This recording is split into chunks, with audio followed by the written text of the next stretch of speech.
It just dominates the campus, and it's centered on the campus. It's the tallest building on the campus.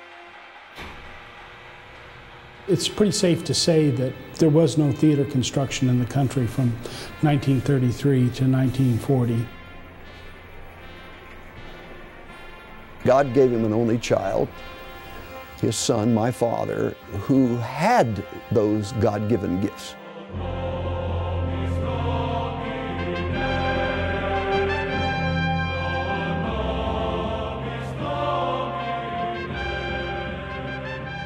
Time and time again, people who were there described that situation as a miracle, a miracle.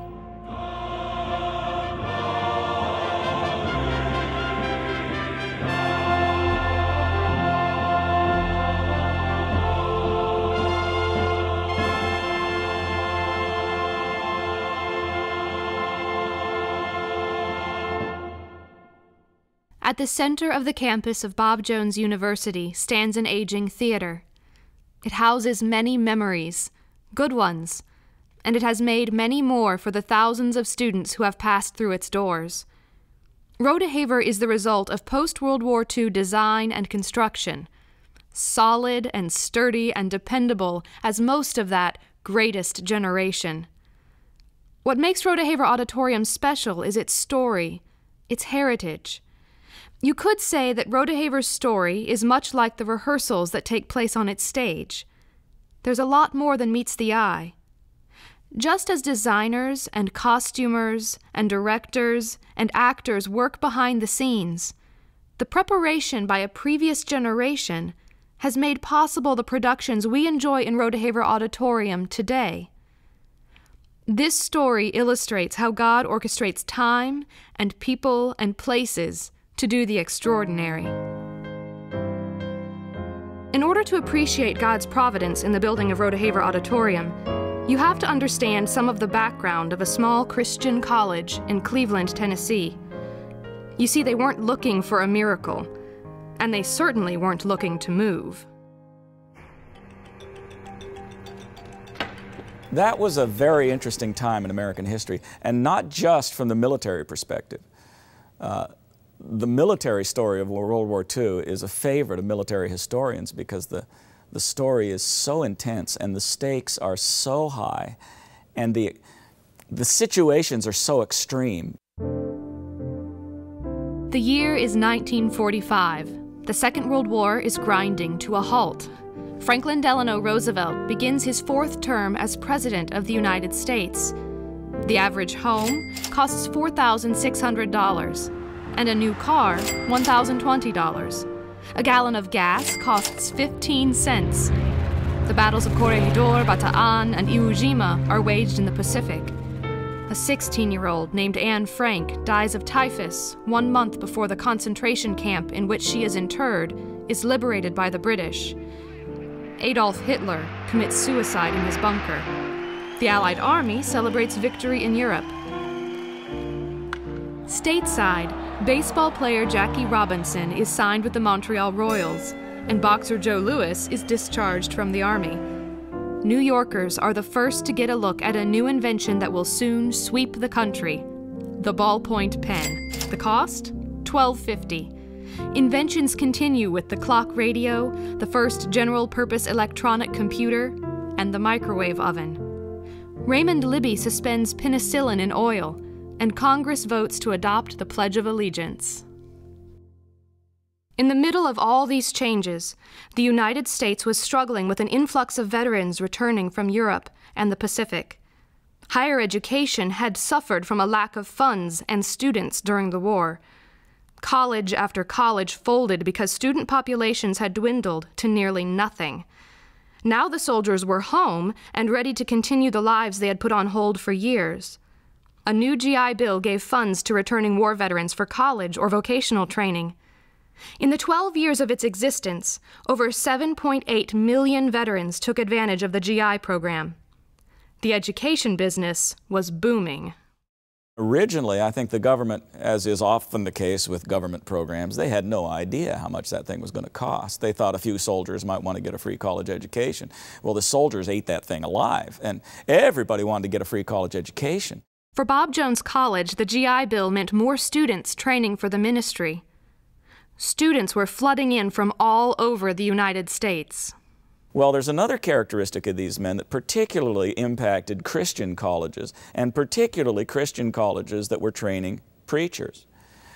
And that is that these guys had gone off to war as essentially children, 18 to 20 years old. And in those few years, they had been to the gates of hell and back. Well, they come back from that, and they're real serious. They're not kids anymore. They want to know God, and they want to serve Him, and most of all, they want to reach as many people as they can for Jesus Christ, because they've seen death, and they understand that life is short, and they have very adult priorities. Little Bob Jones College in Cleveland, Tennessee had a big problem. The campus was bursting at the seams and desperately needed to expand. We were having Vespers, for instance, my second year, twice on Sunday, and then they had to go to 3 times on Sunday. Classes started at 7 in the morning and went until 8 o'clock at night. Because of the tremendous amount of students and the lack of classrooms, they just expanded them out. Every meal shift was 3 meals. The application soared, and the little college was surrounded by residences. There was nowhere to expand, and they needed to find another location. If you're really serious about educating the people who want to be educated, you can't turn away twice as many people as you accept. So they said, we got to move. The opportunity of a new campus brought with it an opportunity for a new auditorium. The Margaret Mack Auditorium in Cleveland had been designed by Bob Jones Jr. when he was just 22 years old. Now it was too small for the size of the student body, but it was also too small for the cultural aspirations of the school. Dr. Bob Jr. said at the center of this campus, we're going to put a facility that will enable us to put on high culture. And we're going to build an auditorium that'll be 3 times the size of the last one. And yes, it'll be a preaching center, a place, an auditorium for preaching. But it'll also be a theater. Back then, and sometimes still today, people question, why? What is the point of an expensive, fully equipped stage? Couldn't the college get by with a big box with a pulpit for preaching and a choir loft? Why the curtains, stage elevators, orchestra pit, costume rooms, prop, wig, and scene shops? Many buildings were needed on the new campus. Why spend a quarter of the budget on one building? To understand the reason for Rodeheaver, you have to go back to the founder of the school and the founder's son. My grandfather, being a farmer's son from southeast Alabama, had few cultural advantages. Well, he had this understanding within him that to be educated, you had to know something about culture, good literature, art, and music. And so he said, we want students to be good representatives, good ambassadors from the court of heaven to the kingdom of this world. And so that was really the overarching philosophy that brought Rodeheaver and these productions and all the exposure to culture to this place. With little education or opportunity for cultural advancement, Dr. Bob Sr. struggled to implement his ideas of a good education. But in God's providence, Dr. Bob Sr. had an only child, a son whose God-given gifts matched his father's vision. Young Bob Jones Jr.'s upbringing was less than conventional. His father traveled in this country and in Europe as an evangelist and was gone for weeks at a time. Sometimes Bob Jr. traveled with his father, but most often he was home with his maternal grandmother, Estelle Siddons Stallenwerk. It was she who taught him French and music and literature and culture. Later, Dr. Bob Jr. would credit her with his intense interest in the fine arts. Soon, a teenage Bob Jr. was traveling too, with an organization that sponsored public lectures and entertainment all over the United States. When he was 17, he was on the Lyceum lecture circuit, going all over America, giving one-man Shakespeare shows in colleges and high schools across America. Dr. Bob Jr. was a very unusual person.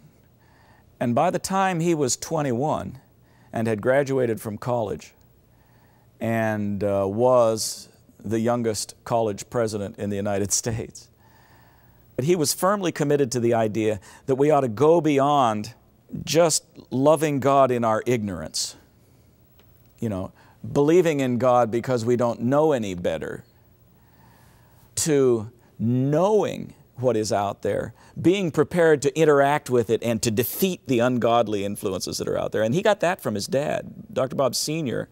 Was sick and tired of seeing kids go off to college and lose their faith.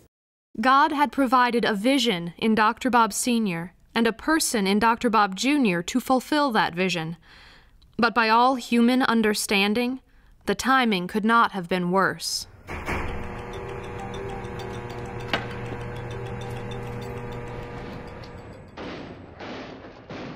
The country was in huge economic stress at the time. Obviously, in 1941, when World War II began, there was no construction because the entire industrial output of the country was directed towards the war effort. And even though the war ended in 1945, there was a delay and time to retool for all the manufacturing facilities to go back to what they were doing beforehand. It's pretty safe to say that there was no theater construction in the country from 1933 to 1940. So it's amazing that a theater building was built in 1947. Yet Bob Jones College built an entire campus in 13 months at a time when the rationing of the war had just ended and there was very little in the way of materials, particularly construction materials. God burdened people and companies to provide labor, money, and materials to the struggling college. So it was that Rodeheaver Auditorium and 17 other buildings went up with iron and brick straight from the hand of God. Time and time again, people who were there described that situation as a miracle, a miracle. Now, my field is theology. I would say technically, theologically, what we saw there was not a miracle, it was providence. But it was a work of God. God did that. In September 1947, the newly formed university was not ready to start classes, so they delayed the start by 1 month. 6 weeks later, they dedicated the new campus in the just barely finished Rodeheaver Auditorium.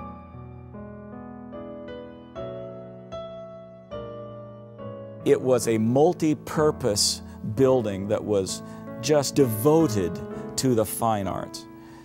And it was I wouldn't say it was a unique building, but it was certainly unique for this demographic, both as to the region of the country and to the fundamentalist Christian demographic and to the small college demographic. Nobody else in those regions, in those demographics, had anything like this. And the vision behind it was remarkable. The new building was named for Homer Rodeheaver, an interesting and flamboyant character. Rodeheaver was the owner of a large gospel music publishing company and Billy Sunday's longtime song leader. He was also a personal friend of the Jones family. His donation of $25,000 toward the construction of the auditorium prompted Dr. Bob Jr. to name the building after him.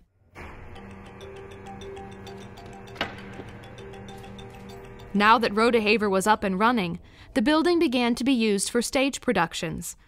Dr. Bob Jr. was personally responsible for booking outside groups to perform on the campus for special concerts called Artist Series. For the very first Artist Series in the new auditorium, it would appear that he was intent on providing the university family with a memorable event. This first Artist Series was Phil Spitalmi and his all-girl orchestra. Now, I didn't see it, but they were still talking about it. And at that time, evidently, this group had been, you know, in all the major venues, and people knew all about them.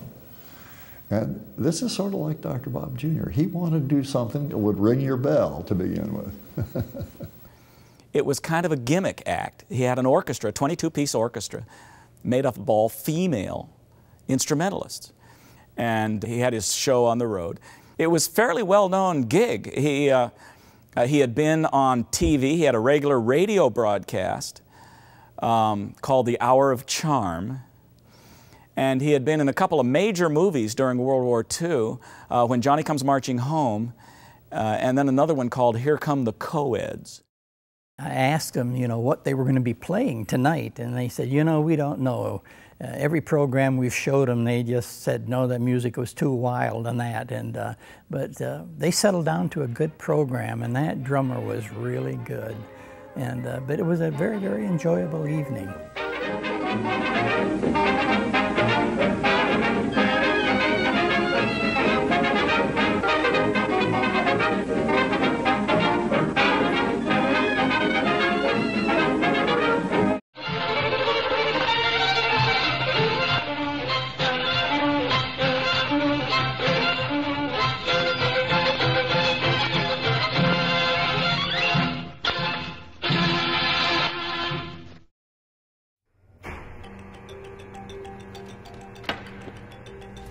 By 1949, the new campus was quickly expanding. Staff members were being shifted around to accommodate construction projects, and the auditorium was left with no one in charge. The stage crew needed leadership, someone not only to be in charge of the student crew, but also to engineer sets and props, work with the new fly and lighting systems, and to teach the students to run the equipment.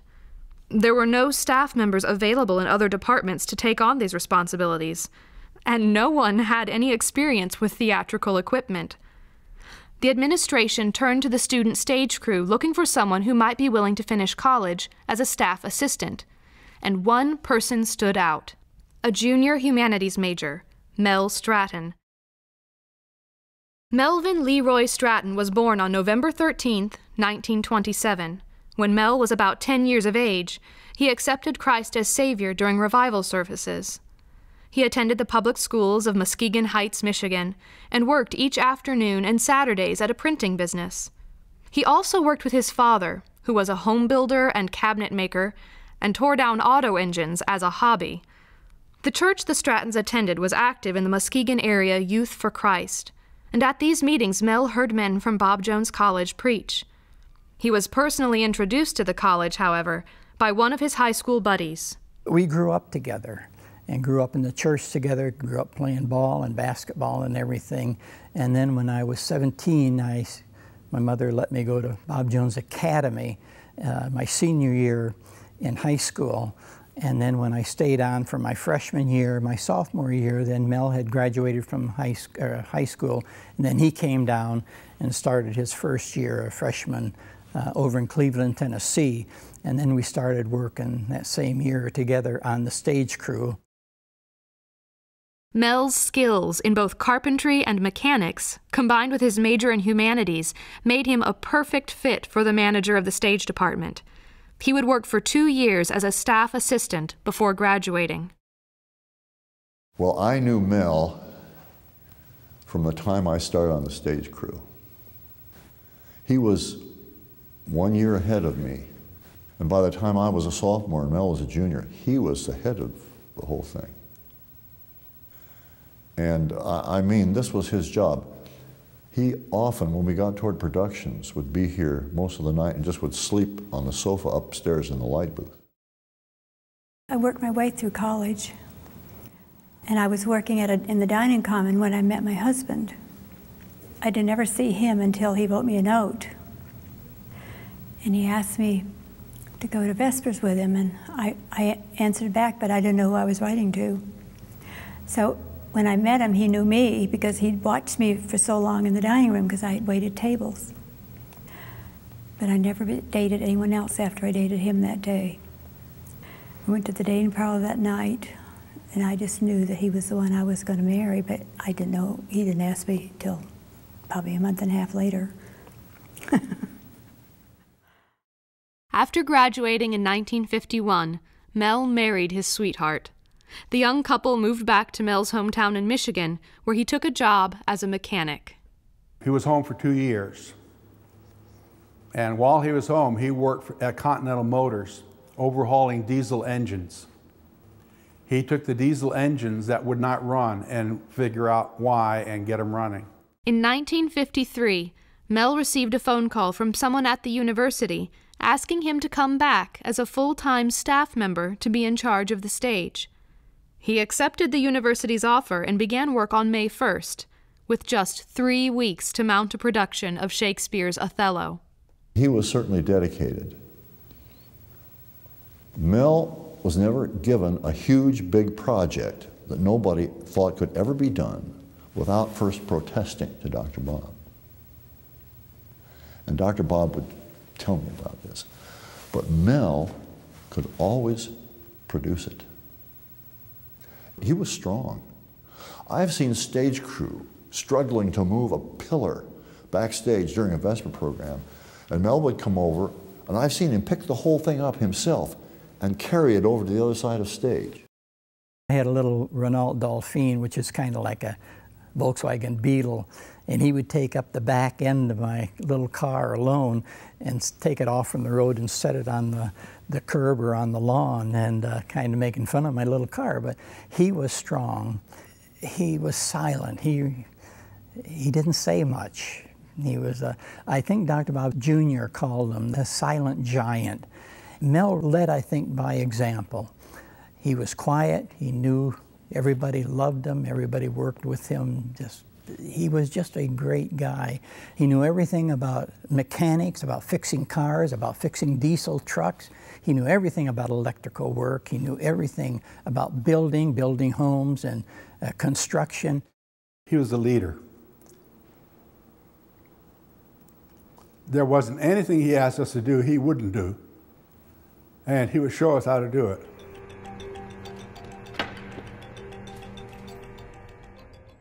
The providence of God was shown time and time again in those early days of Rodeheaver Auditorium, and the Lord would continue to provide for the needs of the building. 2 items were left unfinished because there simply wasn't enough money at the time of the campus construction. We had no air conditioning, and during the programs we could not open the doors in the auditorium because of the lights outside and that, and also because of the noise. So everybody, of course, were in the suits, and then the performers were in those heavy costumes and that. And it was really a sweaty month or two during the spring and summer when we had to meet in the auditorium. We had the big blower system, but all that did was recirculate the hot air. So then they tried to cool it down with ice. And I don't have any idea of the tons of ice they would bring in. And that tank, yeah, we would fill it with huge, huge blocks of ice with the hope of cooling the building down. Didn't work. It was a nice try, but pointless. Well, 1955, we put air conditioning in, and that worked. 2 big Chrysler units, I remember when we put them in. They were elegant, and they cooled. The other aspect of Rodeheaver that was unfinished was the stage itself. Dr. Bob and the architect had made plans for elevator lifts in the floor of the stage, giant, grand lifts that would move people and scenery effortlessly. But due to time and money constraints, the building had been finished without them. In 1954, God showed himself faithful again. Okay, everybody's heard about Rockefeller Center in New York. It's where the NBC headquarters are. It's where they have the big Christmas tree every Christmas and the ice rink there in the middle of New York. It's the home of Radio City Music Hall. Most people today are not aware that in Rockefeller Center, in the early days, there was another theater that was kind of a sister theater to Radio City Music Hall, and it was called the Center Theater, Rockefeller Center. The Center Theater was designed as a backup for Radio City Music Hall. Shows like the Voices of Firestone and the theater and the Milton Berle show originated from the Center Theater stage. There were the 50th anniversary of Ford production originated from there. Well, Catherine Stenholm, who was at the time the director of Unusual Films, is in New York in the early 50s, and she hears that not only are they tearing down the Center Theater, but they're interested in selling off some of the internals. And the Center Theater not only had 4 lifts, but it had turntables. It's a magnificent stage. It's just exactly what they need. And she thinks, as salvage, we can afford that. And they asked Dr. Bob Jr., okay, what should we offer him? What kind of an offer do we want to make? And Dr. Bob Jr., who's pretty shrewd as a businessman, the art gallery is testimony to that. He's thinking, okay, what are the odds that anybody else right now is building a theater and needs a stage like that? Nah. So he says, don't offer him anything. Make him a lowball offer. So they make a ridiculously low offer, and they get it. They get all this stage lift equipment for practically nothing. And the agreement is, we'll pull it out, you come load it up and get it out of here back to Greenville, and you can have it for your price. Well, so we're waiting for a call from the demo people. Okay, we're ready to pull out the lift equipment. Come on up and get it. And they don't get a call, and they don't get a call, and they don't get a call. And finally, somebody from the university calls them and says, when can we come up and get that equipment? And they say, well, the demo guys decided that it's really not worth saving.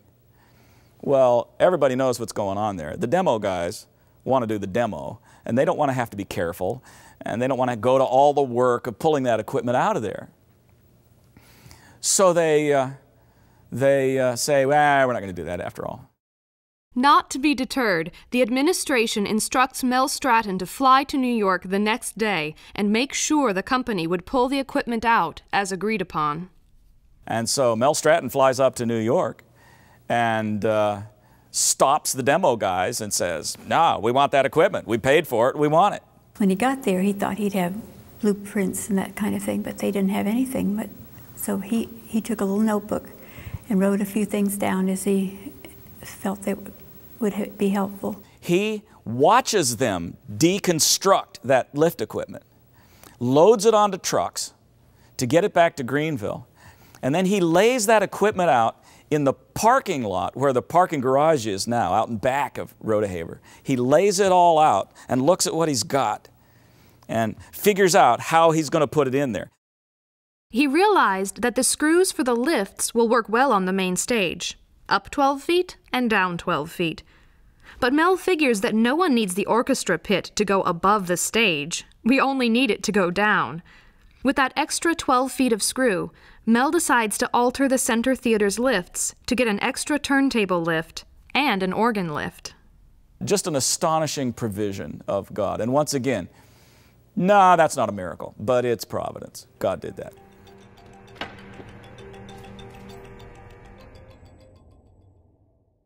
Mel Stratton, Dr. Bob Jr., and many others collaborated on projects in Rodeheaver Auditorium over the years. Concerts, plays, operas, and vespers.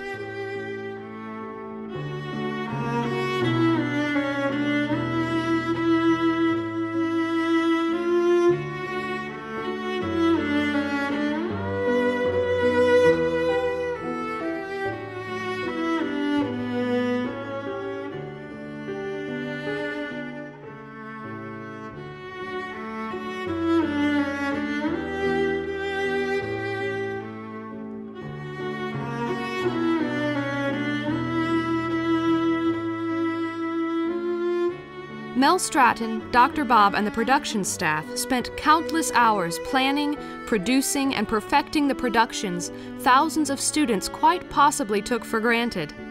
Hundreds of guest artists have been brought in for artist series.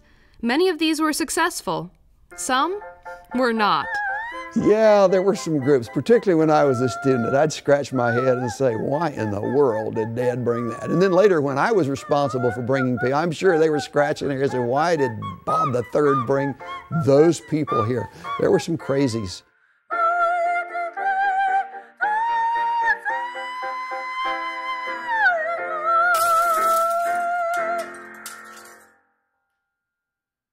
In the 1960s, BJU outgrew Rodeheaver Auditorium, and the Founders Memorial Amphitorium was built in the early 70s for preaching services. Rodeheaver became home primarily to opera and theatrical performances. Mel Stratton and Dr. Bob grew old with the building. Mr. Stratton became affectionately known among the stage crew as Chief. He labored over 40 years in Rodeheaver Auditorium and understood the idea of service, as did Dr. Bob Jr. And there are others.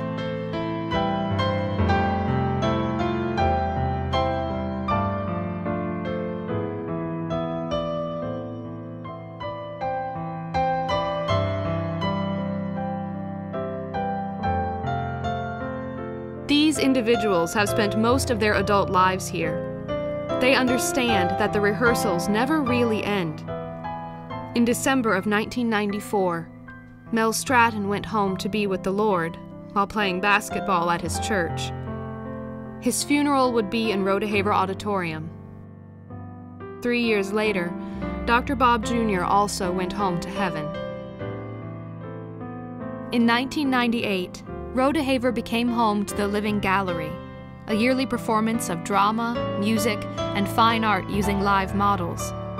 So Rodeheaver's visionary and its workhorse never saw what would soon become one of the university's premier outreach opportunities.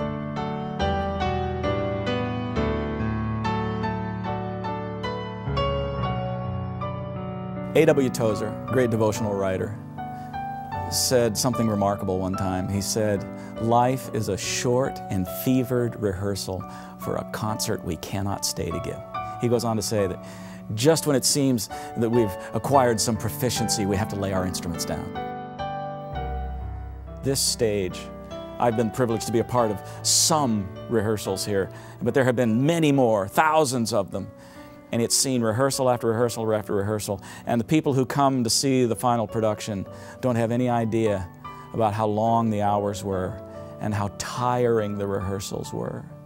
All they see is the finished product. Rodeheaver Auditorium is almost a microcosm of life. It's what we do. We're here rehearsing to get ready. As Dr. Bob Sr. said, we're going to live somewhere forever. And on the stage of this life, with all of its ups and its downs and its turntables, we practice. And it's really hard and we get really tired. And we're not perfect when we practice the scene. We flub our lines. But you know, the day's going to come when the lights are going to come up and the curtain's going to rise. And in that day, there's going to be a demonstration of what God has done for us here. A short and fevered rehearsal for an eternity of perfect performance.